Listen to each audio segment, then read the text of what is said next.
Hello, good morning and welcome back to the Fish Locker out on the coast. Tom and I are fishing from the northeast coast today. We are rock fishing and we're going to be fishing into that. It's a little bit blustery today. Let's go.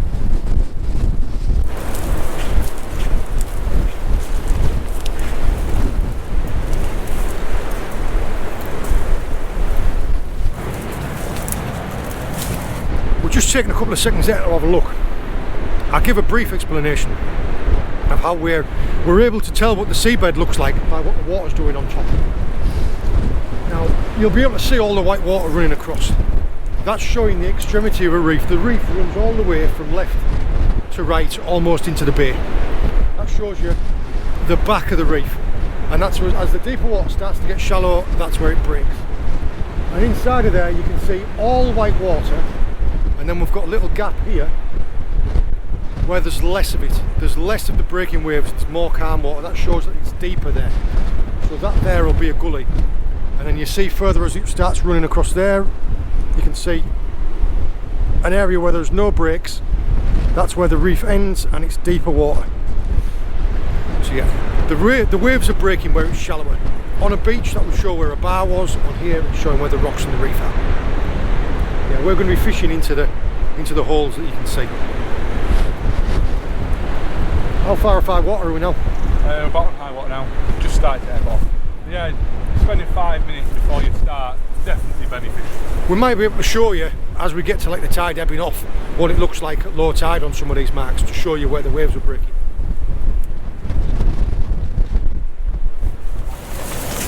Why are you using cheap rubber waders to plough through it?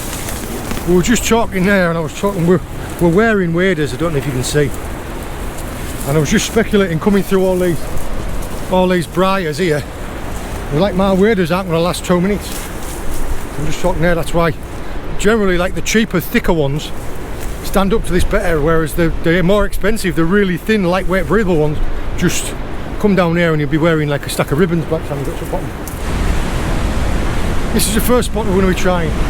And you can see, you might not be able to see too clearly, but there are actually, there are less waves here in front of us. That's showing there's a bit of a deeper spot here. I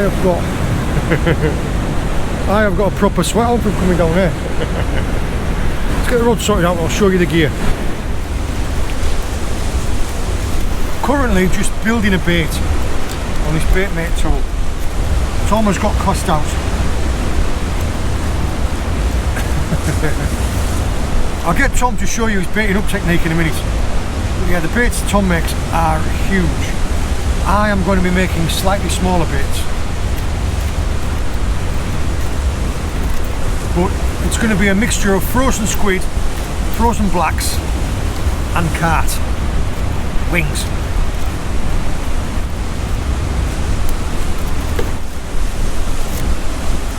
There's the bait built, hook's proud. Slide it off the tool.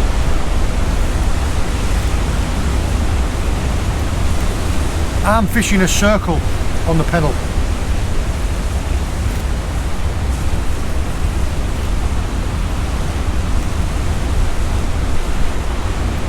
There you go.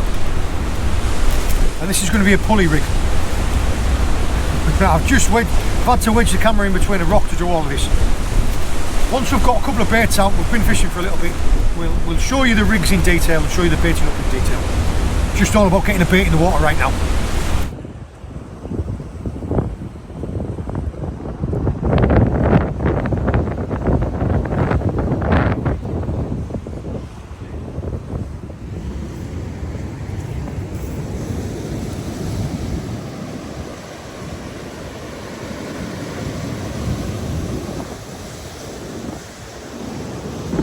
We've moved on to the next hole.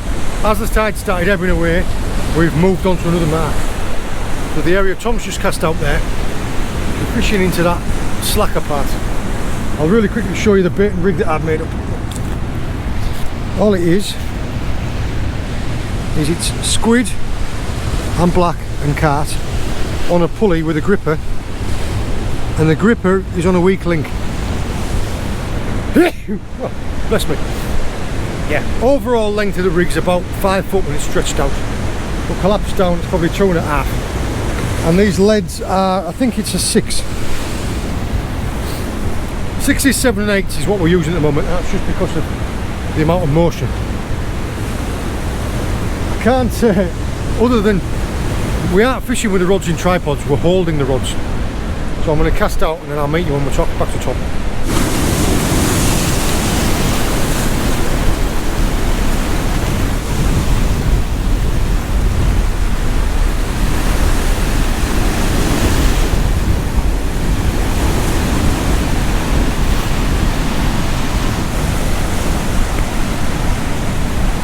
I mentioned briefly earlier that we're not fishing into tripods, we're holding the rods. And you were saying there that's just because of what we've got in front of us. You've got a lot of sharp rocks here, the braid. If you have on a tripod, naturally the rod comes a lot lower. So there's the potential that you're going to get your braid chafing and snapping on the rocks. So a longer rod, like a 14 over a 30. 14 foot definitely helps. Again, personal preference. You can see the calmer area that we're fishing into now, being this.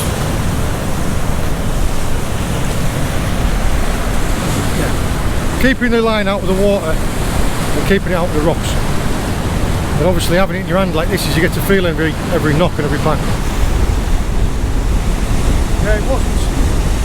Like you feel a pump every now and again, don't you? Like that when the wave comes back. Well, this is like a... It's one of those, if you think it was a bite, it wasn't. It's a bite. And like I say, we're not fishing with any drag. You're fishing with a solid drag, so you want it to properly get hooked in. How frequently you alternating your baits, just when you feel like it? Yeah, but I'd say I wouldn't leave them any more than 20 minutes. So if you haven't had a bite within 20 minutes, bring it in and change it. Big old gooey bait. Take it in turns here. Tom cast his out first, so I've let him bring his in.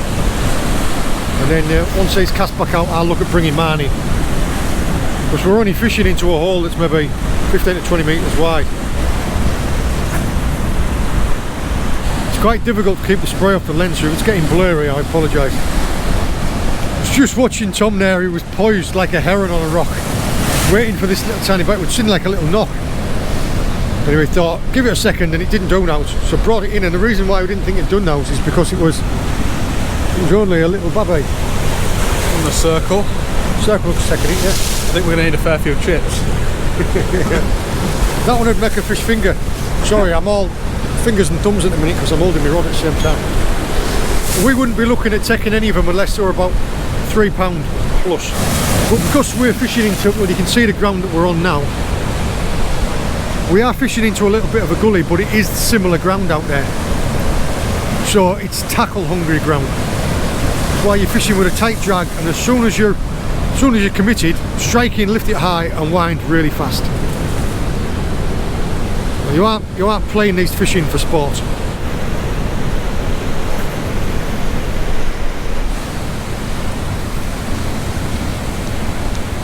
We just stopped for a cookie.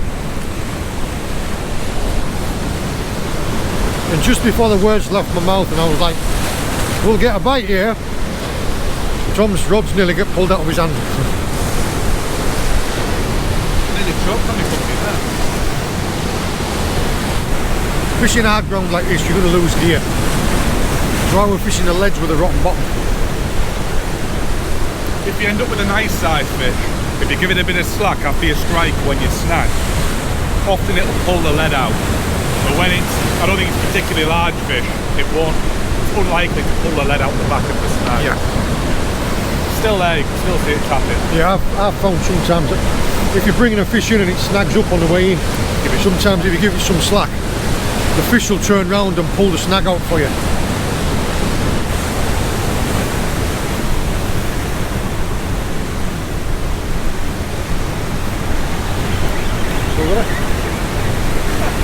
I'll go a bit of kelp on it.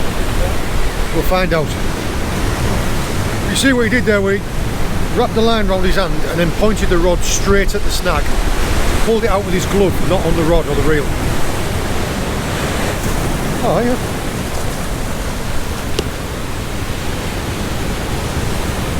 Little ginger cod, isn't it? Lives in the kelp for sure, doesn't he? Yeah. Tell you what, he's walloped that bait down. That was a big bait, that as well. Yeah, the baits that we're sending out aren't small baits. So he's really greedy little Tommy cod. Oh, I got the lead back as well. Yeah. Any parasites in it or not? Got an unusual gill pack. Yeah, that's a parasite. That's a worm there. Look. What an awful thing. What he's doing there is because it's a pennel hook setup. One of the hooks is right at the edge of the mouth, so the other one would have been right down it. If you can push it out from the back. Is that Something with his eye as well. Yeah, that's blindness in one eye as well. Both that. It's the lens. You turn it so it's head on. You see the top. Yeah, you can see on the. I'll tell you what. Didn't stop him finding a bait and feeding in that. Bearing in mind that the water's like chocolate and it's absolutely howling. So even with something wrong with his eyes, it's not stopping him. I am snagged up at the minute, but it feels like it's just the lead. That's not a bad thing, because you don't want your... Tom's just returning that fish down there. You don't want your lead rolling around, because then your whole rig might snag up. What you want is your lead to just find enough of a snag to hold you in position. And then when a fish finds the bait, you either break the lead away or the fish breaks the lead out.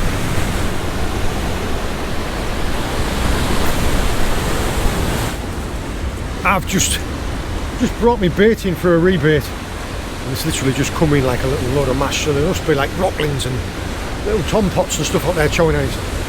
So I've just been knocking up another fresh juicy bait, which is squid and black with a bit of mussel and carp wrapped on it. Now look. Tom's just sprung into action because his rod tip's just gone again. Yeah, all we're doing is you just buy them in bulk. These are little tiny cuttles, and we've got squid in these. Separate them down, seal them in bags, and then keep them in. There's frozen mussel. Keep them in frozen bags together, and then take them out one at a time and lash them on. Yeah, nah, Come back. give it a chance. I filled me bag full of squash. Spilled me bread. Dropped me pot pie. Yeah. We're just having 2 seconds now. We've jammed the rods up in these rocks here. We're just watching the bites. We're going to give these baits just maybe 5-10 minutes more. There's a bite. Oh.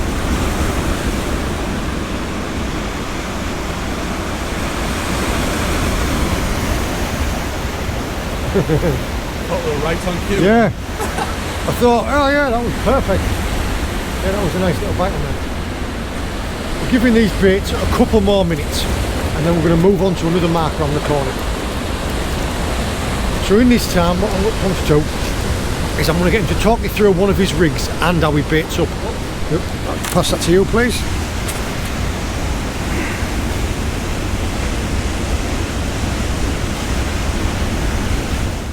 You can see here when I strike, my rig was actually snagged on the seabed. So a little drop back and a bounce makes sure that the lead has dropped out of the rotten bottom hook, and a strong pull breaks it out, allowing you to retrieve the rig and hopefully the fish.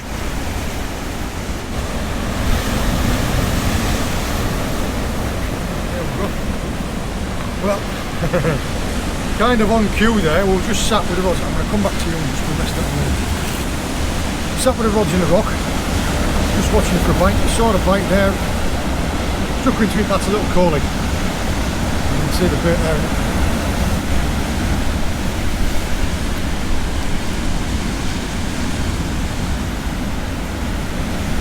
No. Nice to see a fish, but it's not what we're after. I'll just go and drop him back now, and then we'll get back through talking you through the demo of the rigs that we're using and the baiting up. Really quickly there, something to note about this rig is, I don't know if you saw, when I first tried to strike into it, the lead was stuck in the bottom. We're fishing rotten bottom. We'll talk to you about that now with the rig. But yeah, if my lead hadn't been able to break out then, I would have lost that whole rig and that fish. Whereas now, all I've done is I've lost the lead. I've got the rig and the fish back. There we are. Cast back out. Rods are fishing. I'm going to get Tom to talk you through it. We're both using pulley rigs.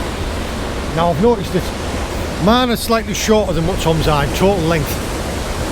And Tom will explain a little bit about that, why he does it that way around. All we do is we mix them up beforehand before you come down, because you are going to lose gear this type of fishing. As much prep work as you can do at home, it saves you time and working with cold fingers down there. So yeah, he's got a rig wallet full of pulley rigs already made up that we just... Yeah, I mean, if we're fishing particularly rough ground, I won't use a pennel. 99% of fishing will use a pennel rig. Pulley pennel does... And the reason being is because you've got twice as much chance of snagging up. Again, if we're fishing in rough ground, I might use a slightly shorter snood. Again, removing the risk of snag. But yeah. Cold hands on an evening, I don't want to be tying rigs out on that. You can do it warm, inside, tight up. Personal preference. So what I go for is, I mean, what with 40 centimetres, maybe 35, 40 centimetres. Chalk and arm's length. Yeah. That's actually how I do it in the garage. I get a piece of line. Yeah, I do. I measure mine. I go like that. Right, that's that does the job. So I make the rig body and the snood £70 mono. My braid's £80. Yeah, we don't want to go heavier than the braid. I have a weak link, the rotten bottom, and this is between £25 and £30, something around that point there. We don't want to make these rigs don't want to be expensive. We're going to lose several in the session. So yeah. Hopefully this mitigates that. So whether you have a clip on the lead, or as John says, a little rotten bottom clip, something that's going to clip onto the bottom of our impact, our imp, whatever we're going to use, simple. When it hits the water, ejects. So yeah, £70. I like to make mine a little longer. I'm a little lazy when I'm baiting up. When there's a lot of bait elastic and bait, I prefer to cut the bottom hook off, slide the bait off, retie the hook on. Simple. Yeah. He was looking at me, and now he had a pair of scissors and I was cutting all the bait elastic off, and he was just like, it's easy done. I'll happily fish them down to, especially in rough ground, 20 centimetres say. When we're fishing into hard kelp, we don't want a long snood tangling around the kelp bed. So I suppose we'll look at bait. It's looking at the hooks there. You're fishing, what is it, a 6-0s? Yeah, I have a 6-0 normal J hook. Yeah. I think these are Cox and Royal Specimen Extras. You want something with a bit of flex. If your hook is brittle and it doesn't flex, it'll just snap. We're fishing, I mean, this ground that we sat in now is what we're fishing into. So a little bit of flex, you often get the hook back.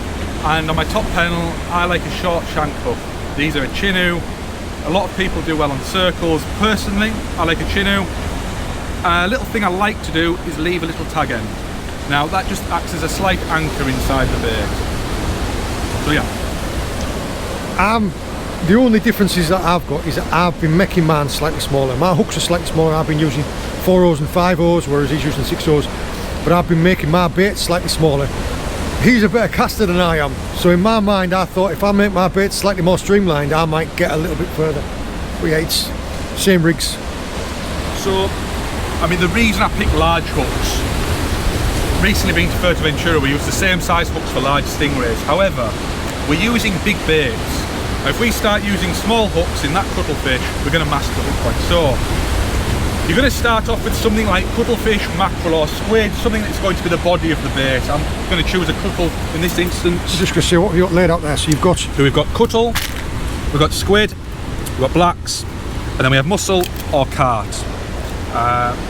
These are our main attractions. So these baits have a lot of scent, but they're not going to last long. So we want something to attract the cod in, and then something bulky that the cod can find when so it comes in. You've got the body of your bait, and this is effectively your ground bait. Yeah. So, well, we'll use a squid for this instance. I'll use a whole squid, go through the top. You don't want to go too short because it'll pull out fairly easily. So, you know, get a good anchor in the bait and come through. And I like to just hook down through the bottom of the body and out through the head.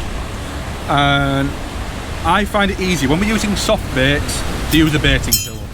Now, we get the lead away. So drop the lead off the back of the rock to create tension in your line so you can work on it. It saves it, just makes it easier. For this instant, we're using a baitmate. There are several options on the market. So I just like to get the squid just anchored onto the tool, whatever we're using. Now the squid's in position. I'm going to use mussel, I'm going to use wings. You keep your cart or your wings inside a flask. They don't last too long out in the open. They defrost far too fast, become awfully sloppy to use. If anybody's unsure about what cart is, it's the insides of a female brown edible crab. Yeah, great cod bait. I opt to just use a half. These are large, I don't want to use a full one. See these wings here, we've had these in the flask. These are unsalted. If they're salted, they'll last a little longer. These are just starting to soften up.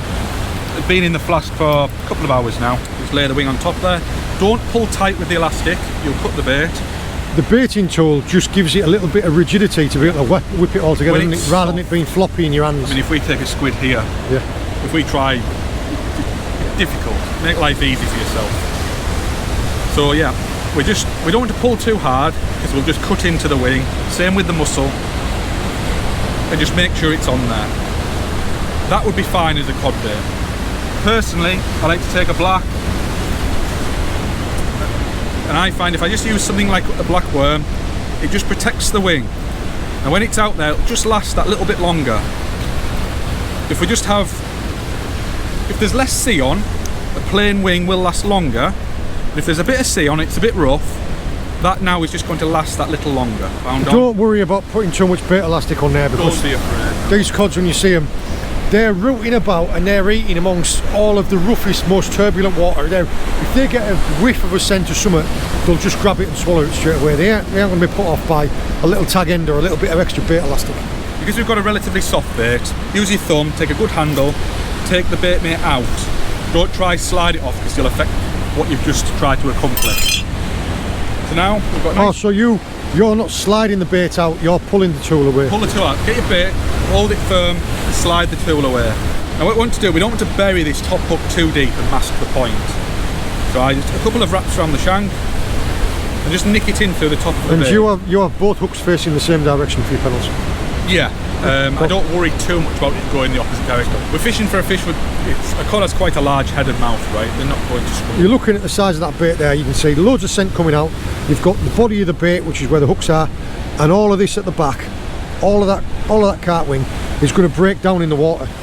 That's all going to, as the waves move around and as little things, that's going to break up and act as like a ground bait, which is going to bring a fish into the area where it finds the squid or the bluey or the mackerel or whatever your bait body is. Definitely important, a hand towel. Yeah, it's Mrs. Best tea towels. That's the one. But yeah, these baits are made up nice now, so that as soon as we come a time that either we get a bite and you bring one in, you can just clip one on and cast it straight back out. Thank you very much, Tom. No worries. We'll fish these baits out. Tom's just brought his in now from a little tiny rattling bite. It is a slug. That is the affectionate name given to a shore rockling. Get this little guy unhooked and sent back. Yeah, these are what's pecking at all the baits, all the little tiny bites that we're seeing, and all the little bits of chewed up. It's likely to be these guys. They don't get an awful lot bigger than this. Bait thieves. As the tide continues to ebb off, you can see this area in front of us is starting to show all the rocks. So it's only about 1.5 foot deep. So we're going to move on further down there to another hole to fish in. Follow it down to low and then potentially come back and fish over these as the tide floods back in again. We'd missed a couple of nice knocks. It's just about covering a bit of ground now.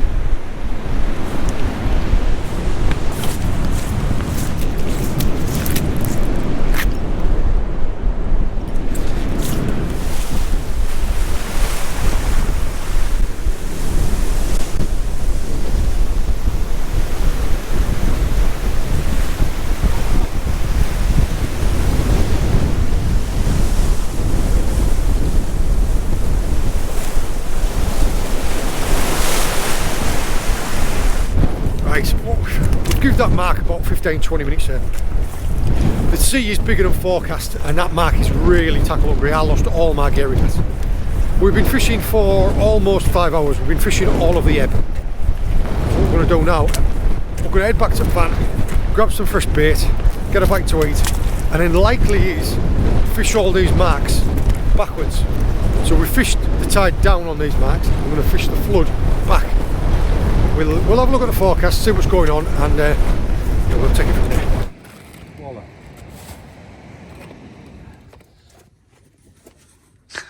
It's like listening to a bloody cement mixer full of drywall.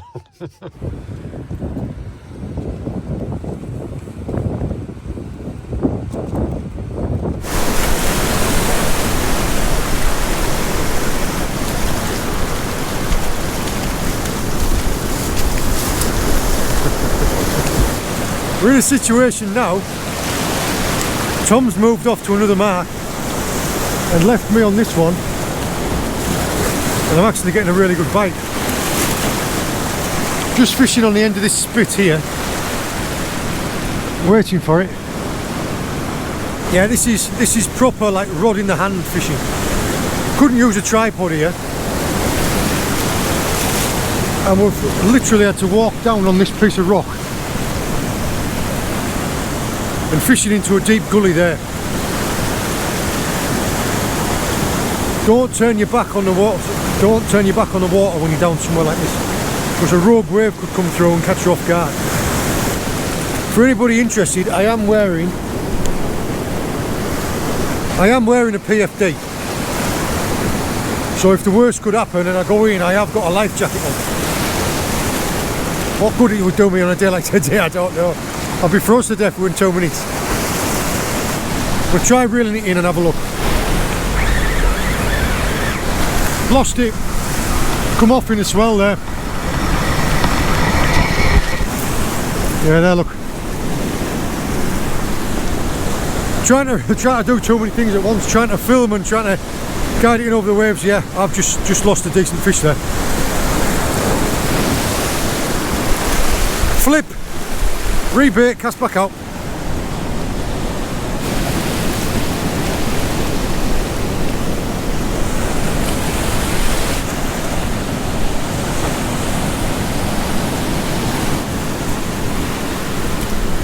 There we go, a chunky little.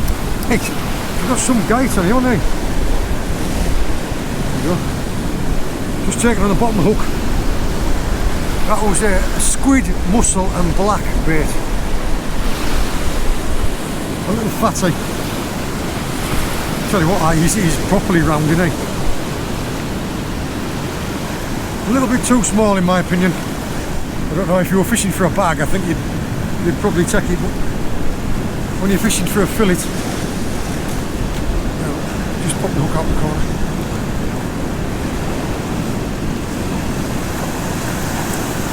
Oh.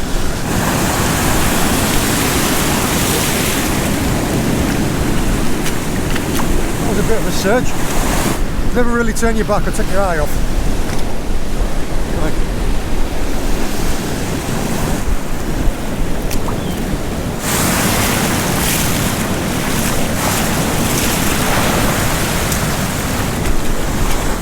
Now you can see the baits that we're dropping out. They are decent sized baits. That's black and mackerel with a little bit of carp on the back. Yeah.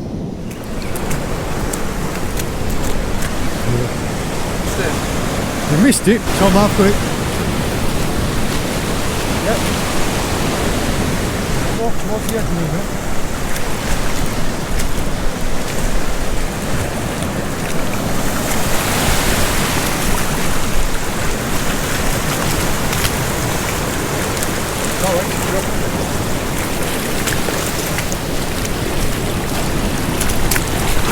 That was the one that I wanted.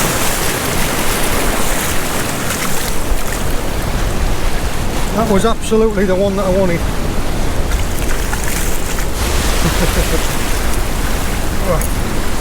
More of a tangle now, but I don't really care because I've got it in my hands. Yeah. Tom had a cracking bite. Like he had a proper juice. I had the camera away, so I didn't know what to do with it. Just said, right, hit it. By the time I turned camera on, he's just gone.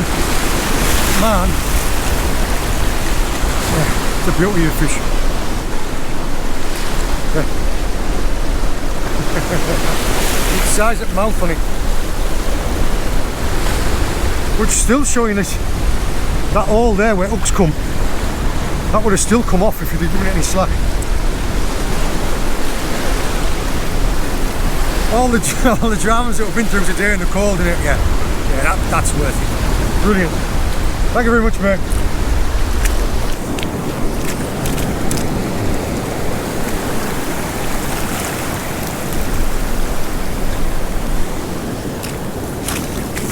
Tell you what, I've been waiting for you, lad.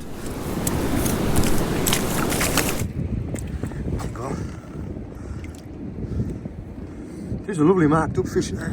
That's what he's spitting out. He's eating little fish. Yeah, it's a good solid shore caught cod, that. See by how broad his head is. Keep it fresh in this pool. Yeah, there. Lovely marked up fish.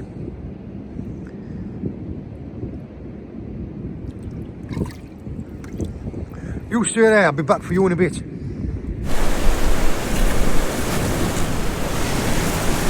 Oh, good man.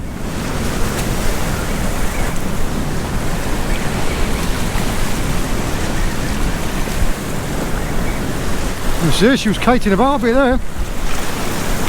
Oh, nicely done. Well done, mate. A lovely stump of fish. Nice to come on the feed now it's docked into darkness. Yeah, we were talking about the likelihood. Thank you. We're talking about the likelihood of the fish coming on the feed into darkness. And yeah, it just so happened that just as it come dark, I missed 2 fish. And we rebaited and thought, right, we'll give it a final effort. Just as the tide started to move and it's come on to dark, the fish have come on. So that's fantastic. Yeah. Sorry. So yours there, yeah, the circle missed it, but it was nailed. Oh, you're right down in the gullet. Yeah. Ain't coming up. Size of that mouth. You're worried about putting a big bait out. Look at the size of that mouth. Oh, just gonna mate, just hold her up proper. Amazing.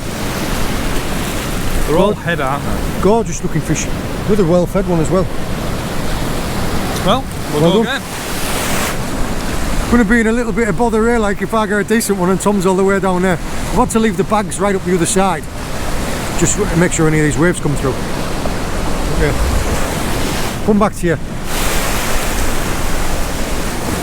The moving marks now, as you can see, it's time to move. Tide's moving in quite hard now, so what we're going to do is we're going to move to the next mark. Now these codlings that have been keeping in this pool, I was just talking to Tom there that I'm potentially going to be here for a couple more days and I haven't got a freezer, so the fish that I caught, it's still alive here in, there's Tom's and there's mine, still alive and kicking in this pool. Calm down, lads. I'm trying to help you out now.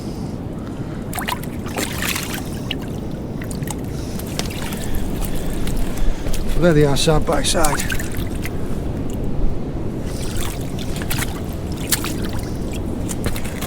A lovely pair of fish. So back in that pool there. This one here, if we can take it down, see if we can't drop it back.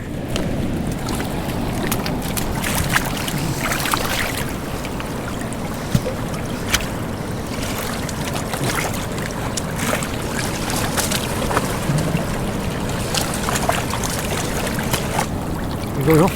You're going the wrong way if you are.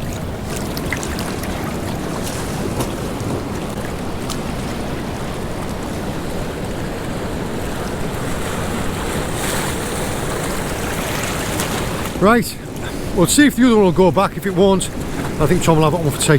But yeah, we need to get moving. A little bit of a cove that we're fishing in now, we've moved round from where we were fishing right exposed. We're going to get moved off here and we're going to go and try another spot. So we're going to fish these baits out for 10 more minutes and then we're going to have to move again. Just like we did during daylight when we followed it down the coast, we're going to follow it back. Just reeling all the rods in now because we're going to move on to the next mark. I've missed them 2 really good bites and just never come back. Now, I don't think that this is what was giving me them bites. Yeah, hooked it fair and square at mouth though. It's a little edible crab. Time to move on. Tom is just down the ways there.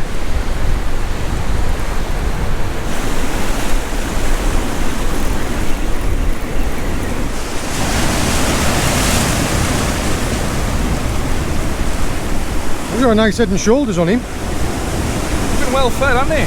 Brilliant. Nicely on the circle, up in the scissors.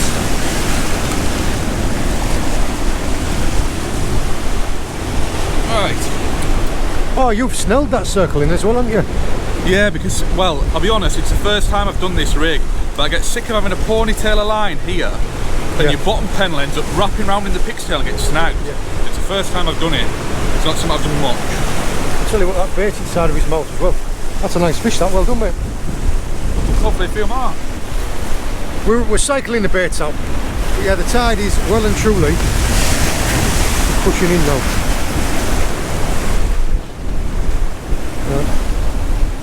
This rock that we're fishing on here, we're going to get pushed off this in a minute. We've got about maybe 5 or 10 minutes more on this rock and then we're going to have to move back. See, look, I'm just holding my rod here. Trying to keep the spray off the lens is hard work as well. Sorry? Yeah.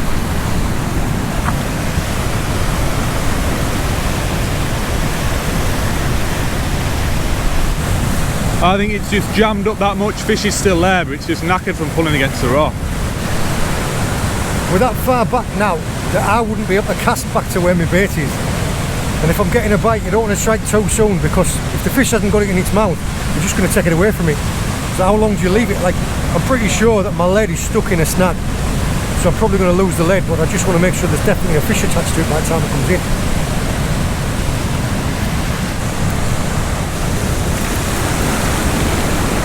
Not the biggest in the world, but it is the target species.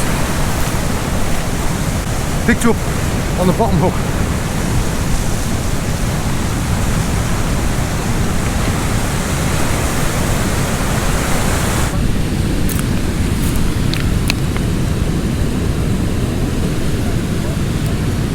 Lovely looking little codling. Just taking it right on the bottom hook.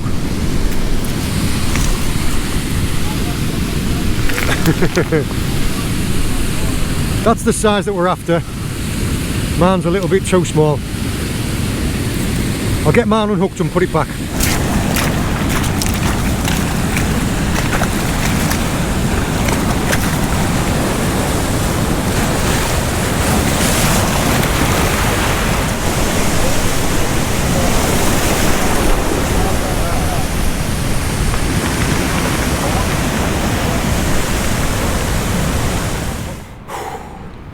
We're just taking a 2-minute breather on our way back up. Yeah, we moved on, we fished the next cove. I don't cut more fish out. And to be honest, we're going to leave them lads to it. I think we've winkled out 6 codlings throughout the day and the night session. Definitely more fish and better stamper fish come out on the night. I mean, yeah, I was talking about that's just bread and butter of it, isn't it? It is, yeah. It's what we expected, it's what we discussed. Yeah. Is what it is. Even though the water was coloured up and there was a bit of sea on still, yeah, the daytime just not fish as good as the night. I hope you've enjoyed joining us. I hope you found it interesting. All the very best. See you later. If you enjoyed this video, make sure to check out the Fish Locker YouTube channel, where we have hundreds of videos from our adventures just like this one. We upload new videos every Sunday evening, so don't forget to click subscribe and we'll see you on the next one. Let's go.